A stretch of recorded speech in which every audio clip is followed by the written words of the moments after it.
What is dissociative identity disorder? Whether you're here because of a curiosity sparked by a psychology class, a TV show that got it all wrong, or just because you stumbled upon this while browsing, rest assured we're about to embark on an informative and, hopefully, entertaining journey through the many facets of DID. Number 6. What is dissociation? Imagine the brain has a nifty superpower that allows you to disconnect from reality, kind of like having an ejector seat for your consciousness. Dissociation is a mental process where a person disconnects from their thoughts, feelings, memories, or sense of identity, usually as a coping mechanism to deal with trauma or stress. While this might seem like a handy trick in small doses, for those with DID, it's not just a quick getaway, but the launchpad to a complex world of multiple identities. Number 5. The history of dissociative disorders. The saga of dissociative disorders began centuries ago, way back in the foggy annals of time when terms like hysteria were thrown around. It wasn't until the 19th and 20th centuries that the medical community started seriously identifying and classifying these phenomena. DID, originally known as multiple personality disorder, captured the attention of psychiatrists and the general public alike, bringing fascinating cases to light, and, predictably, causing quite a bit of controversy along the way. Number 4. The science behind DID. Crack open your cranial knowledge bank because it's time to get scientific. DID isn't just about whimsical switches. It's rooted in a complex interplay of neurobiology, psychology, and trauma. The prevailing theory suggests that DID is a developmental response to extreme, chronic trauma during childhood, essentially acting as the brain's ultimate defense mechanism.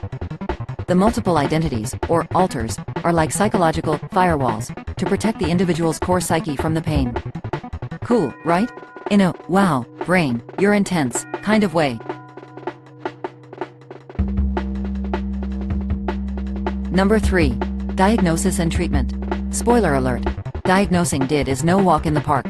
It requires diving deep into an individual's history, observing behavior, and ruling out other mental health conditions. It's like being a detective for the mind. Treatment usually involves psychotherapy aimed at integrating the alters and addressing the trauma that caused the dissociation. It's a slow, delicate process. Think less CSI, more Sherlock Holmes taking his time with a particularly puzzling case.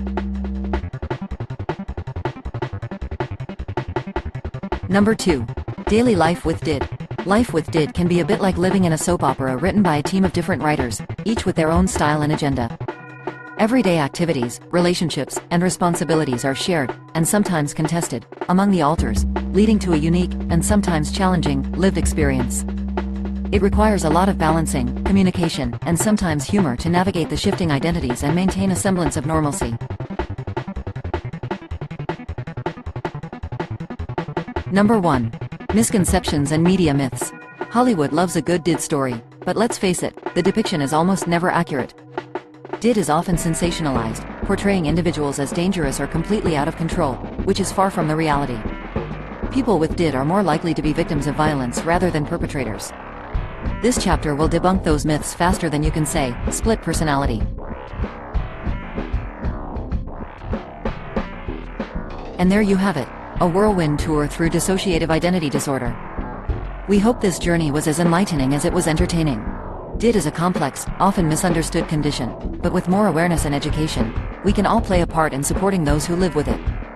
Until next time, stay curious and compassionate.